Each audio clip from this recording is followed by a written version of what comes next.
Entonces vamos a hacer la invocación al Espíritu Santo, ¿no? Nos ponemos aquí. En el nombre del Padre, del Hijo y del Espíritu Santo. Recibe, oh Espíritu Santo, la consagración perfecta y absoluta de todo mi ser que te hago en este día, para que te dignes ser inaugurante en cada uno de los instantes de mi vida y en cada una de mis acciones, mi director, mi luz, mi guía, mi fuerza y todo el amor de mi corazón. Yo me abandono sin reservas a tus divinas operaciones y quiero ser siempre dócil a tus santas inspiraciones. Oh Santo Espíritu, dígnate formarme con María y en María, según el modelo de nuestro amado Jesús, en tu divino fiat. Gloria al Padre Creador, al Hijo Redentor y al Espíritu Santo Santificador. Amén. Fiat. En el nombre del Padre, del Hijo y del Espíritu Santo. Amén.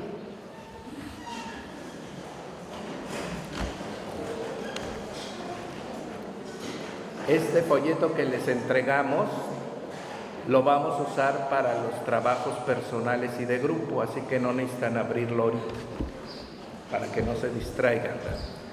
Bueno, ayer veíamos el significado de la cruz en el sentido de la Iglesia y en el misterio redentor de Cristo, que ciertamente la cruz es sacerdotal, decíamos ayer, ¿verdad?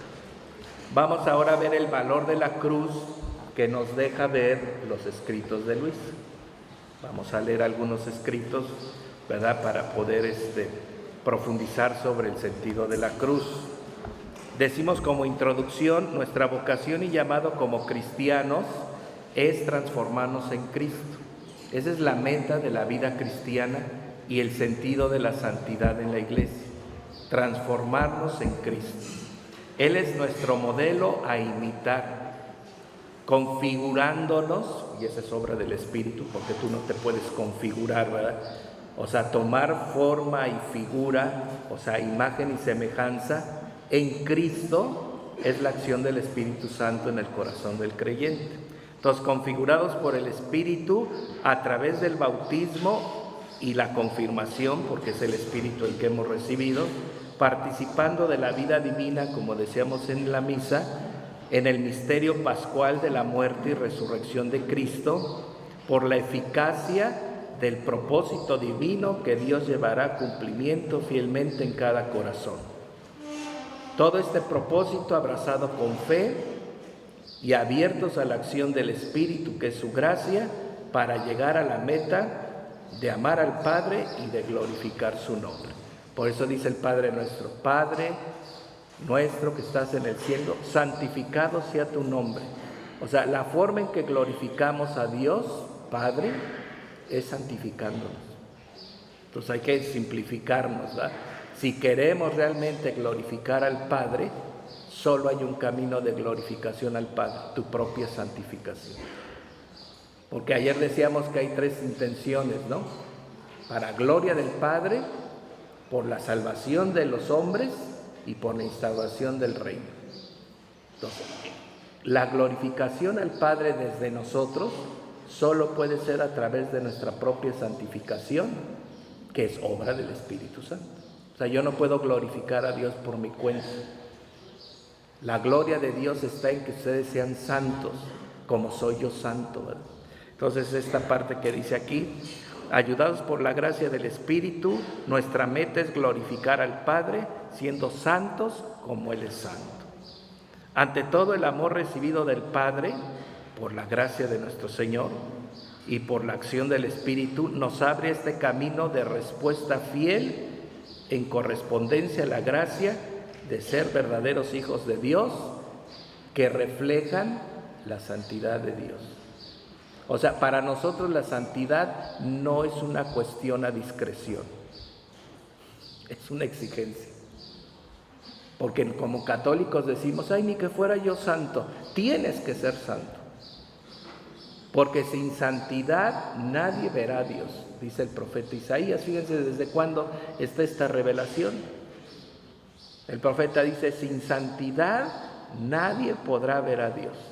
Y el purgatorio es esta parte que hace falta para que las almas se santifiquen, porque si no pueden entrar a la gloria de Dios y a la visión beatífica. Entonces, ¿qué es el purgatorio? El lugar, por decirlo humanamente, donde se santifican las almas que no se santificaron en la tierra. Entonces, fíjense bien, entonces estamos en el corazón de la revelación y de la voluntad de Dios. Tenemos que ser santos y quitarnos el miedo, ¿no?, a ser santos. Y luego, como hemos emprendido este camino por el llamado de Dios, pues es en una santidad que no decides tú.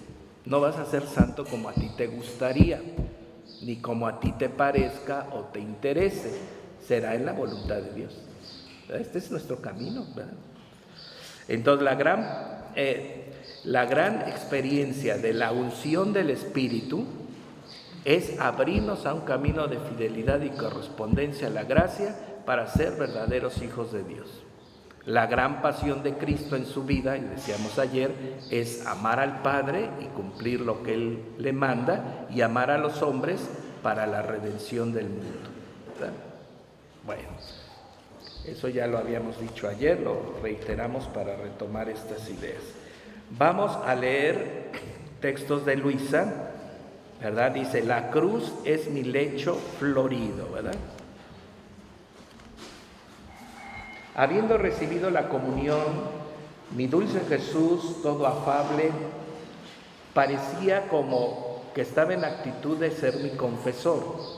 Entonces mi dulce Jesús, para animarme, me dijo, hija mía, si la Eucaristía es prenda de la gloria futura, la cruz es el desembolso para comprarla. Ahí están los 100 pesos, pues, que decía. El desembolso, fíjense. O sea que la cruz es la forma en ir abonando en este sentido que el Padre quiere que su Hijo viva y obre en nosotros. Y para que Jesús more y obre en nosotros debemos asociarnos a la cruz, que no es otra cosa sino un sentido de entrega y de sacrificio para que se haga la voluntad de Dios en nosotros. Eso es el desembolso. Por eso ayer decíamos que si no hay cruz, no hay gloria. Si no hay cruz, no hay camino.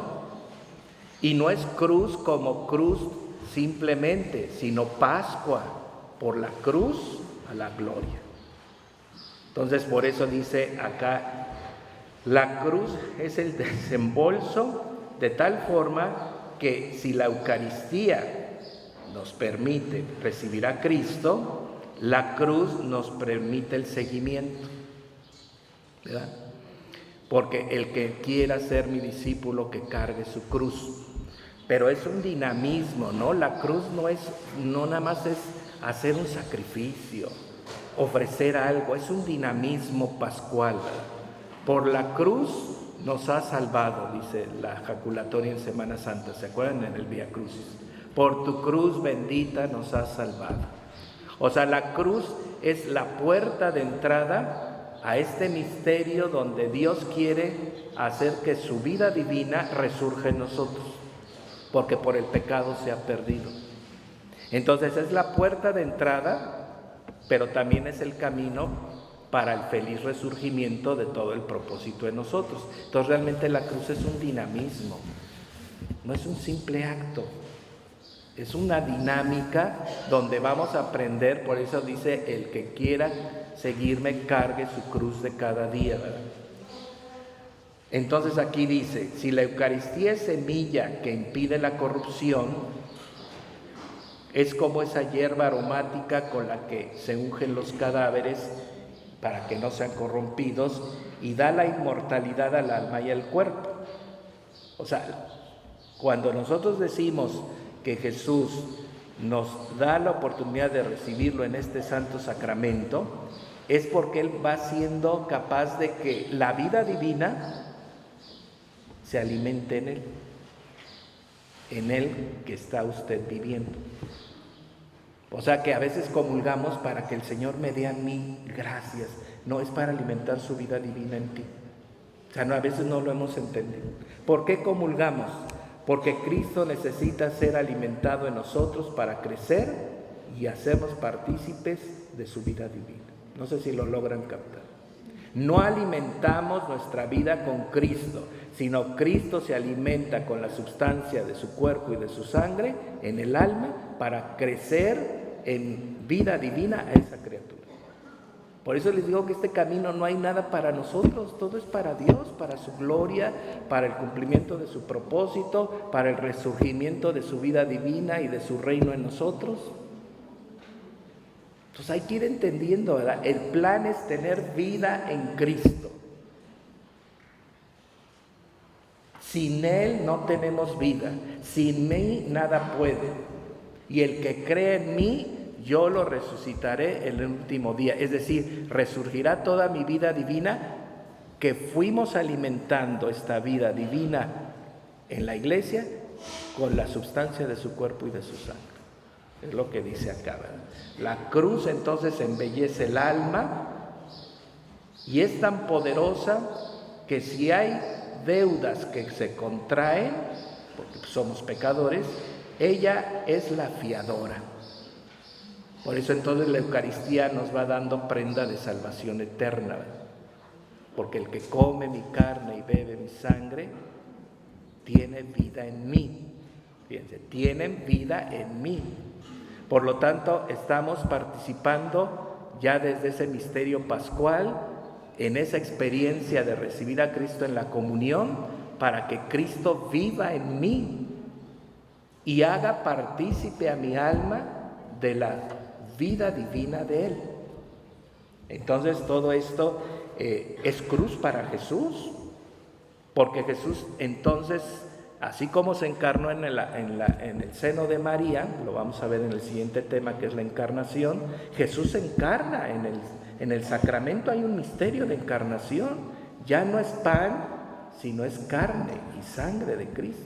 Entonces Jesús vuelve a tomar su cruz místicamente, digamos, en un misterio de participación y de comunión para los que ha elegido para que tengan su vida divina, se encarna en el misterio de la comunión. Estamos tomando las sustancias del cuerpo y la sangre de Cristo. Es un misterio de encarnación.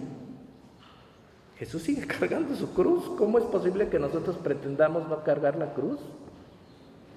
Jesús sigue ahí en los adoratorios. Aquí en Guadalajara, que hay capillas de adoración, ¿verdad?, perpetua, pues Jesús sigue siendo capaz de tomar el compromiso que tiene de estar con nosotros, de comunicarnos su vida, pero a partir de un ofrecimiento perpetuo. Fíjense qué grandeza y qué humildad del Señor. Ahora usted dirá, ¿y por qué es necesario eso? Porque para instaurar el reino de su voluntad en todas las criaturas se requiere un sacrificio de ese tamaño. No cualquier cosa instaura el reino, ni hace posible que se cumpla la finalidad por la cual Dios ha creado a todas sus criaturas, que somos nosotros. Tendrá que ser su sacrificio y su entrega de su vida divina para poder restituir en todos todo. Entonces uno lo puede entender, sí. Una obra tan grande y tan sublime y tan divina solo puede ser restituida por el mismo Dios en un sacrificio vivo y santo. Entonces uno ya puede comprender por qué existe la Eucaristía, porque es cruz de Jesús. Y no crean que entonces ahí termina todo, ¿no? Sino que el Señor trabaja. Le dice Luisa, yo me da tanto pesar que trabajo tanto por las almas en el sacramento, si lo han leído algunos.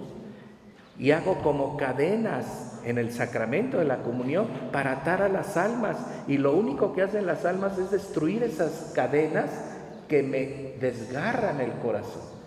¡Qué misterio tan grande! Es así como sobrecogedor e inaudito. Y uno dice, ¿cómo? Por eso Jesús dice, mi Padre siempre trabaja y yo también. Fíjense que las palabras de Dios son palabras que dijo en serio. Y supo lo que dijo. ¿Para qué lo dijo? Para revelarnos estos misterios, ¿no?, de su amor y entrega por nosotros. Entonces, aquí continuando dice, con la Eucaristía el Señor sale fiador por nosotros y con mayor seguridad cancela la deuda que contraemos. Después de haber satisfecho toda la deuda, la forma a la que al alma entonces se entroniza en su gracia divina. Entonces aquí nos está revelando los frutos de la Eucaristía y de la cruz, ¿no? Luego dice, y así la cruz y la Eucaristía se alternan entre ellas, pero aquella obra más potentemente está en esta. Ahí la cruz y la Eucaristía se alternan entre ellas. O sea, el trabajo de Jesús lo hace en la comunión y en el cargar la cruz de cada día en nuestras almas como libre opción, como camino de seguimiento de Jesús. Por eso, fíjense, la vida católica es comulgar y hacer la voluntad de Dios, o sea, cargar la cruz. Ese es el dinamismo, ¿no? Por eso los fieles que van a misa diario, pues ya van como en esta alternancia, ¿no? No pueden vivir sin la comunión, porque la comunión es fuente de fortaleza y Dios va haciendo su obra en el que comulga con devoción y que realmente vive esa recepción de Jesús en su vida. Y uno sale de la misa pues con más motivación para hacer la voluntad de Dios, para hacer lo que le toca, para vivir lo que el Señor le permite, para vivir con alegría su servicio, para vivir con fortaleza sus problemas. Esa es nuestra vida. Si nosotros como católicos estamos centrados en Jesús, lo más importante es recibirlo, porque Él así querido que lo recibamos en ese sacramento. Recibimos a Cristo y recibimos su vida divina. Y cuando nos dicen, vayan en paz, la misa ha terminado, misa quiere decir misión, porque la raíz misión, misionero, es envío. Entonces prácticamente cuando celebramos la misa, estamos convocados para ser impulsados a la misión. Y entonces la iglesia dice, vayan en paz. La misa, el envío ya terminó. O sea, váyanse a hacer la voluntad de Dios. Vayan y carguen su cruz con la fuerza que se han recibido y con el trabajo que Dios ha hecho para que ustedes sean fieles en la consecución de lo que Dios quiere. Esa es la dinámica. No hay otra cosa por la que la iglesia esté centrada y propuesta para que la vida de Dios primero esté en nosotros y en nosotros opere, porque decimos en divina voluntad, hay que dejar que Jesús more, pero que también obre. Entonces decimos en las oraciones, Señor, ven a morar en mí y a obrar en mí. Son dos cosas, a morar y a obrar, porque no va a estar en un nichito, ¿verdad? Ahí en mi corazoncito como un santito de iglesia, ¿no? Va a estar ahí para obrar, para llevarnos al reino de su voluntad divina y para que Él pueda cumplir la finalidad por la que tú fuiste creado, que llegues a ser imagen y semejanza suya, ¿verdad? Fíjense qué bonito entonces lo que nos enseñan los escritos, y esto está en el volumen 3, imagínense. Está en las primeras enseñanzas y uno dice, ay caray, pues Luisa entonces ya cuando empezó a escribir su diario y estas enseñanzas ya era santa, ¿eh? Lo vamos a ver en el tema del mañana, ¿verdad? Luisa recibió el matrimonio espiritual, que es vida de unión, pues antes de los 20 y tantos años. Santa Teresa la recibió ya madura, porque ella también recibió el matrimonio espiritual. Catalina de Siena también ya era una mujer madura cuando recibió esta gracia de unión. Conchita Cabrera de Ormida la recibió a los 41 años. Ya tenían 9 hijos cuando recibió el matrimonio espiritual. Luisa la recibió como una muchachita. Y hablamos de unión que ya es santidad real, ¿eh? Entonces imagínense, Luisa ya para 1900, porque estamos hablando del 1 de mayo de 1900, ella ya vive una unión de verdadera santidad. No es que Luisa es un camino bastante admirable, ¿no? Entonces, seguramente pues Luisa ya vivía esto, ¿no? O sea, por algo lo escribe, porque Jesús se lo ha enseñado y ella ha sido atenta y fiel para poder vivir lo que Jesús le enseñaba. Le decía: Luisa, si guardo silencio muchas veces es porque estoy esperando que vivas lo que te he enseñado. Cuando yo vea que ya has aprendido y pones en práctica lo que te enseño, te daré otras enseñanzas más. Entonces Luisa iba progresando maravillosamente. O sea, iba creciendo en unión, en gracia y en santidad, ¿no? Entonces seguimos leyendo. Sí, la cruz y la Eucaristía se alternan, ¿no? Ya lo expliqué. ¿Cómo se alterna eso? Para nosotros lo más importante como católicos es cargar la cruz y comulgar.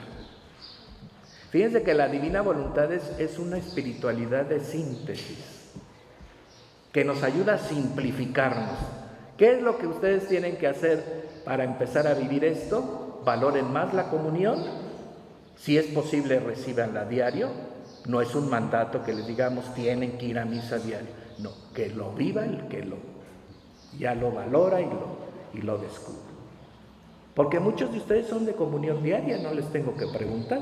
Yo en mi capilla allá en México tengo gente de comunión diaria. Y no falla, ¿no? Y ahora que no estuve, me dice: ay, padre, nos va a dejar sin comunión. Le digo: pues, ¿qué quieren? Me tengo que ir de vacaciones, descansar y también de ver otras cosas, otros compromisos. Le digo: allá vayan a las parroquias vecinas. Es que la gente que ya comulga diario ya le hace falta. Pero entonces tampoco es una cuestión piadosita y devocional. El que está comulgando diario es porque está cargando la cruz y por eso lo recibe, porque necesita fortaleza, luz, alegría para vivir la voluntad de Dios, conocimiento porque se lee la palabra de Dios en la iglesia, ¿verdad? Entonces no es una cuestión devocional, es una alternancia, ¿no? Dios trabaja con la cruz, ya dijimos, es un ejercicio para el ofrecimiento, para la entrega y la consecución de su obra de redención, y con la comunión va habitando por la fe en nuestros corazones, va apropiándose e invadiéndonos, pero no como una invasión arbitraria, sino como lo que decían los de Maús: quédate con nosotros, Señor. Ahora, ¿por qué Jesús no termina de quedarse en nosotros? Porque no encuentra buenas disposiciones. Por eso decimos: ¿y cuánto dura la presencia de Jesús en la comunión? Pues mientras se disuelve la sustancia del pan consagrado en ti. Mientras tenemos la comunión en la boca y no se disuelve toda esa pancito de vida, Dios está ahí presente, pero no logra quedarse porque no encuentra buenas disposiciones para morar perpetuamente en las almas. Entonces, ¿qué es divina voluntad? Ir haciendo morada digna de Dios en nosotros para que se quede. En Luisa ya se quedaba, porque ya encontraba una morada como en María, ¿no? María era un aposento santo porque Jesús finalmente hablaba a sus discípulos, pero María guardaba todo en su corazón. O sea que María sabía darle morada a Jesús, no solamente cuando en su vientre lo gestó, sino en todo lo que el Señor le concedía, para que ella pudiera ser pues ese receptáculo, ese tabernáculo de la presencia permanente de Dios en su vida.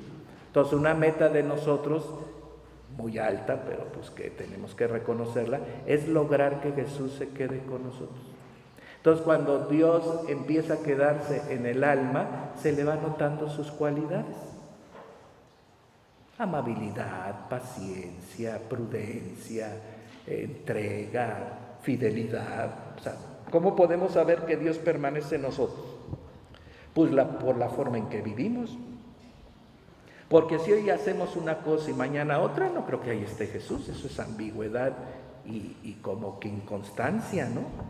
Pero cuando un alma va siendo constante en las virtudes y va siendo capaz de vivir esa presencia de Dios en su vida, es porque Jesús permanece ahí. O sea, no somos nosotros. Es porque Jesús permanece ahí, ¿verdad? En nuestros corazones. Entonces ya vimos la alternancia, ¿no? Luego agregó: la cruz es mi lecho florido, no porque no sufriera dolores atroces, sino porque por medio de la cruz paría muchas almas a la gracia. Entonces esto también es interesante. La cruz hace posible el parto. O sea, para que nosotros tengamos vida divina y podamos tener participación en Cristo, es necesaria la cruz. Por eso, miren, la cruz no se suspende nunca. La cruz es misterio pascual. Dios, para pasar por nosotros y dejar lo suyo, nos ha revelado el misterio de la cruz. La cruz da a luz en parto la gracia en las almas.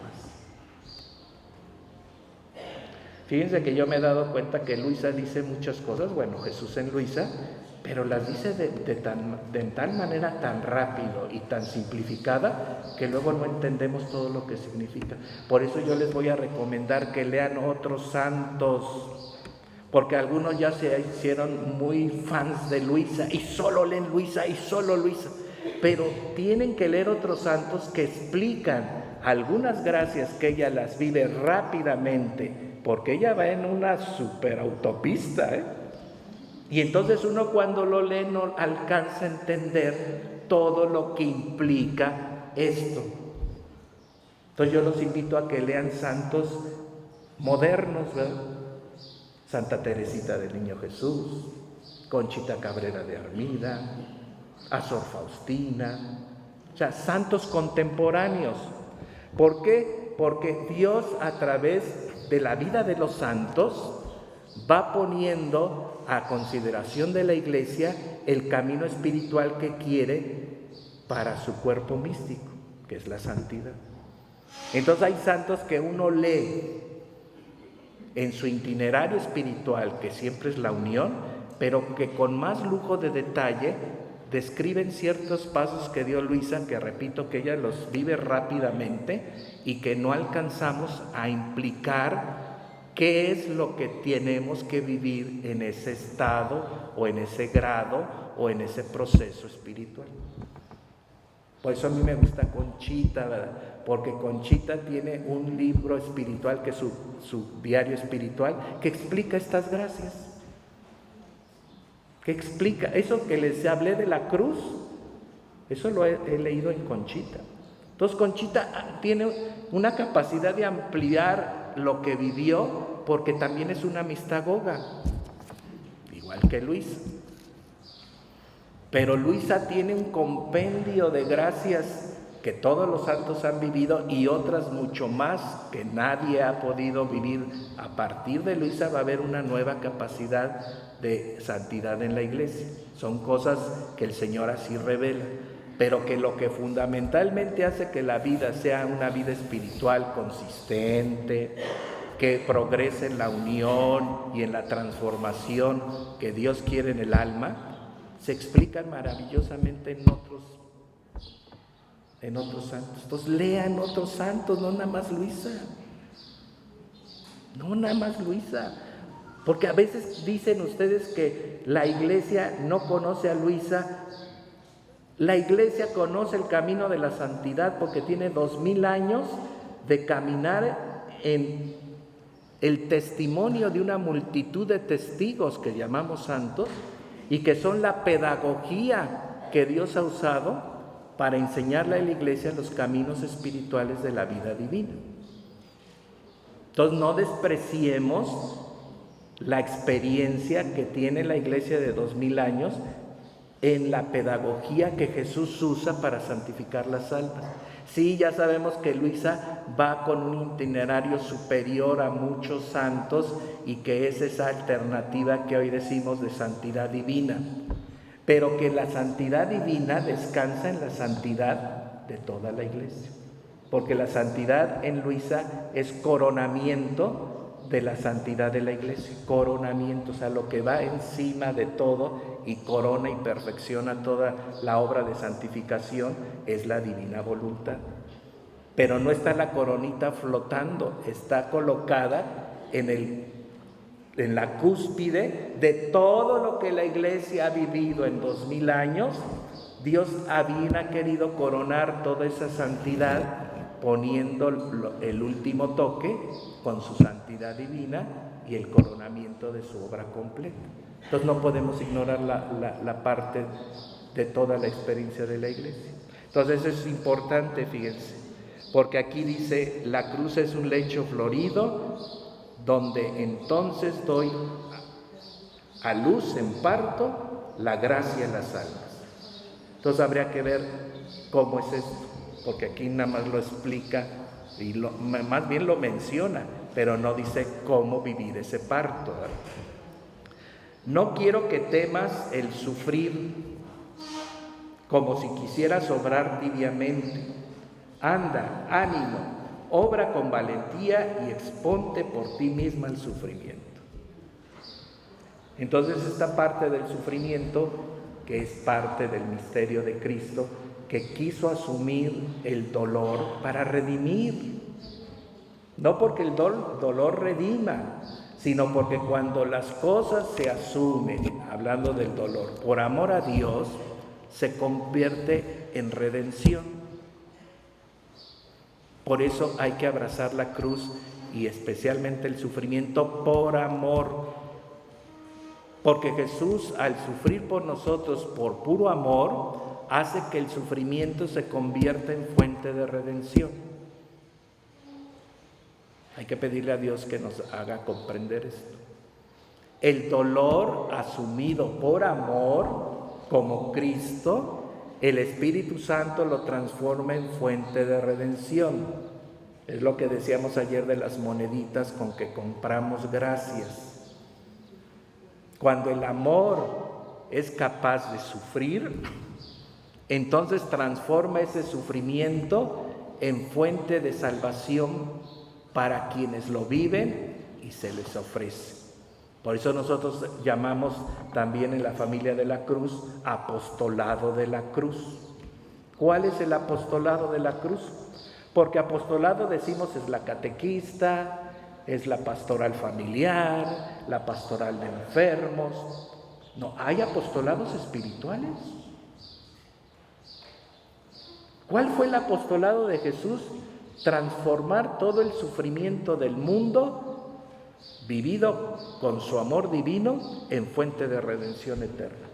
Ese es el apostolado de la cruz.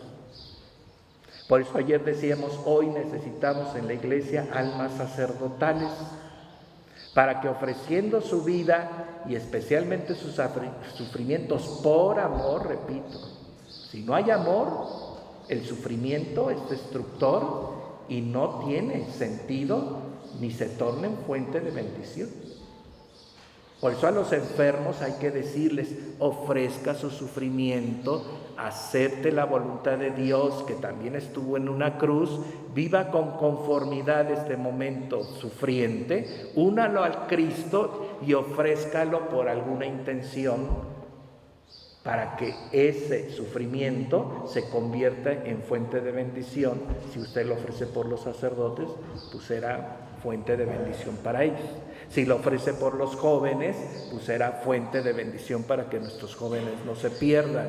Si lo ofrece por los matrimonios, fíjense cómo Dios transforma, según intención, sus gracias en favor de ciertas cosas, para que los matrimonios mantengan la unidad y la fidelidad, para que se evangelice el mundo, para que haya paz en el mundo, no sé.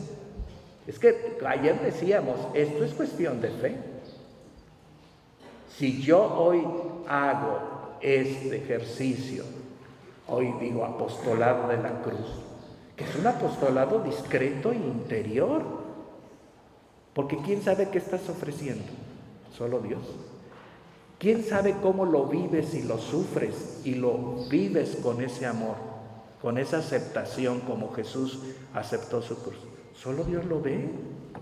Este apostolado es invisible para los demás. Nosotros no podemos publicar esto. Yo que estoy dando la vida por la iglesia y que hago sacrificios por todos los sacerdotes, eso no se puede publicar. Por eso hablábamos de la modestia y la discreción hace rato. Este servicio, este apostolado, es un apostolado de caridad divina. Porque la caridad se manifiesta en ayudar al pobre, en visitar al enfermo, en asistir al preso. Son obras de caridad externas, porque se nota entonces tu visita, tu asistencia al necesitado, tu capacidad de servicio al pobre. Pero estos apostolados son invisibles. ¿Quién puede valorar estos apostolados? Solo el que nos está viendo cómo trabajamos interiormente. Por eso esta realidad de la divina voluntad, repito, es más interior que exterior. Y sean centrados. Si van a vivir en divina voluntad, es este apostolado espiritual. Que Dios sabe recoger las ofrendas, sabe trabajar con la cruz, como hoy nos dice, para que entonces nosotros vayamos. Miren, el apostolado de Luis es admirable. Ahora fíjense bien, para darles un dato, cuando las almas se santifican con estos apostolados que son de servicio espiritual, la iglesia tarda mucho en canonizarlos. Porque ¿quién puede verificar ese apostolado? Pero por ejemplo a Teresa de Calcuta, luego la canonizaron. Díganme por qué. Pues porque fue evidente su caridad. Recogía a los moribundos en Calcuta, ayudaba a los enfermos y abrió casas de asistencia. Por eso la canonizaron, rápidamente, porque el apostolado de la caridad luego hace ver la santidad de la gente. Es como ahora que sí saben que vamos a tener otro beato mexicano, el padre Moisés Lira, que es hijo espiritual de Conchita. Y usted dirá, ¿y por qué no canonizaron al padre Félix, que es el fundador de los misioneros del Espíritu Santo, del cual él fue el primer misionero? Y la gente dice, ¿pero por qué primero Moisés Lira y no el padre Félix, que es el padre espiritual? Pues porque fíjense que Moisés Lira fundó una congregación de caridad para asistir a hospitales. Por eso lo beatificaron primero. Porque obviamente que las misioneras de la caridad de María Inmaculada son religiosas y enfermeras. Entonces estas monjitas, como decimos, pues no están orando nada más en la congregación, sino van a los hospitales y no solamente van a asistencia espiritual, sino son enfermeras. O sea, asisten en los procesos médicos del hospital. Entonces, fíjense bien, los apostolados externos son más visibles y pueden ser más reconocidos y alabados. Pero aquí entre nosotros. Y en la iglesia, porque la caridad, ¿qué quiere ganas? A ver, ponte a curar enfermos todo el día, ¿verdad? Y asistir a moribundos como Calcuta, ¿no? La Teresa de Calcuta, a ver, quiere ganas, ¿verdad? Y quiere mucho sacrificio, mucha humildad, mucha capacidad de olvido de uno mismo. O sea, es verdadera santidad, no estamos diciendo otra cosa, es verdadera, pero es más visible y más verificable. Entonces, por eso Luisa va a costar su canonización. Porque aunque haya escrito muchas cosas, ¿quién dice que las vivió? A ver, díganme, ¿quién dice que las vivió? Porque fue algo interno, fue un apostolado hermoso, espiritual. Pero entonces la iglesia por eso es prudentísima. Bueno, vamos viendo. Bueno, murió en olor de santidad, escribió muchas cosas espirituales, pero la pregunta, ¿y llegó a vivirlas? Porque del dicho al hecho hay un trecho. Por eso las causas espirituales de este tipo de apostolado oculto, ¿verdad?, interno, duran mucho tiempo.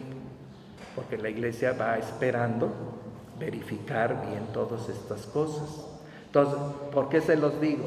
Porque si nosotros estamos en este afán de vivir en la divina voluntad, es un apostolado espiritual. Apostolado, o sea, dijimos en la misa, es un servicio. O sea, no vengan pensando que venir a divina voluntad no es otra cosa que ponerte al servicio espiritual de la obra de Cristo desde tu capacidad de responder a cosas que ni tú vas a verificar.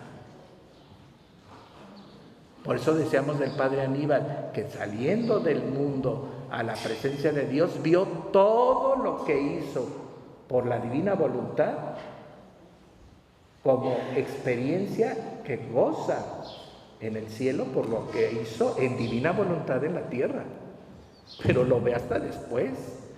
Pero era un hombre santo y un hombre de fe. Entonces aquí también estamos gente de fe y gente que sabe que lo que está haciendo no se lo va a gozar ahorita, se lo va a gozar mañana, en un mañana maravilloso en la presencia de Dios. Es lo que nos da esta posibilidad de estar acá. Hay que hacer nuestro apostolado. Es un servicio espiritual que mira a Dios y que ustedes tienen que hacerlo porque tienen el carisma, decimos, estamos llamados a vivirlo. Por eso hay alguna gente que no le gusta esto, tienen razón, como que son más materialotes, ¿verdad? Como que son más de actividad externa, son como más capaces de decir, a ver, dime qué voy a hacer, mándame a hacer un servicio, mándame a dar una catequesis o asistir a alguna cuestión de necesidad, porque ahí se sienten bien, porque materializada el apostolado, uno puede sentir pues que valió la pena lo que hizo, porque está constatando su trabajo. Fíjense, en divina voluntad no podemos constatar, bueno, ¿y a quién está recibiendo estas gracias por mi ofrecimiento? Dios es el que distribuye las gracias y sabe cómo las da. Uno se ofrece y pide a Dios que bendiga y que dé y que ponga lo suyo en la gente. Pero ¿y cuándo lo verificas? Pero en divina voluntad no andamos buscando verificar las cosas. ¿O sí? Dios es el supremo Señor, Él hace lo que quiere, da lo que quiere y como quiere. Es asunto suyo. Nosotros simplemente estamos colaborando, ¿no? Bueno, entonces aparte, leemos 3 de mayo de 1900, la fiesta de la cruz.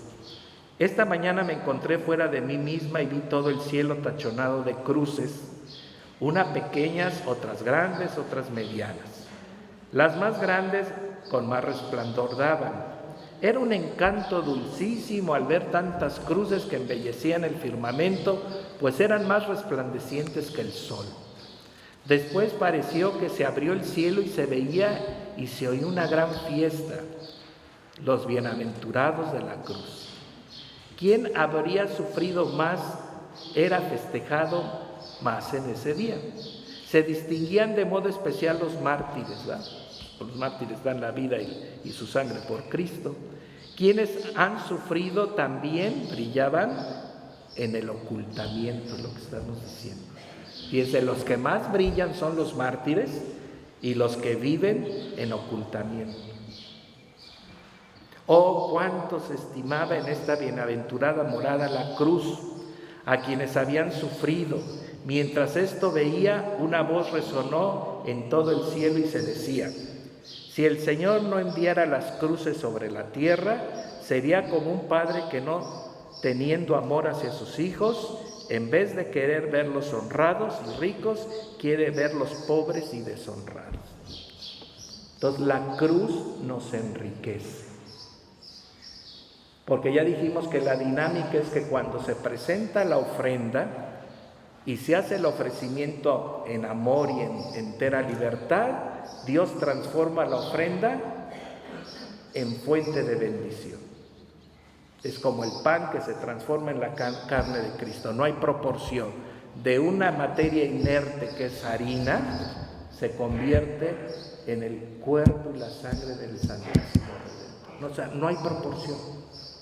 Pero lo que podemos decir que la acción transformadora de Dios, de la ofrenda recibida, para que haga en ella fuente de bendición, es obra maravillosa de su extraordinaria caridad, que quiere dar bienes incalculables a los hombres.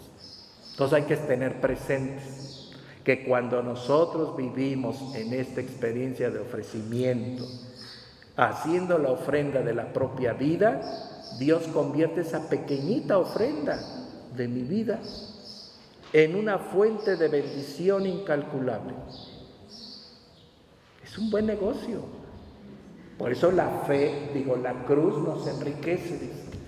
¿Por qué nos va a enriquecer? La gente que no entiende esto dirá, ¿y ofrecerse y sufrir por amor enriquece la vida? ¿No sería más bien fuente de amargura y de tristeza?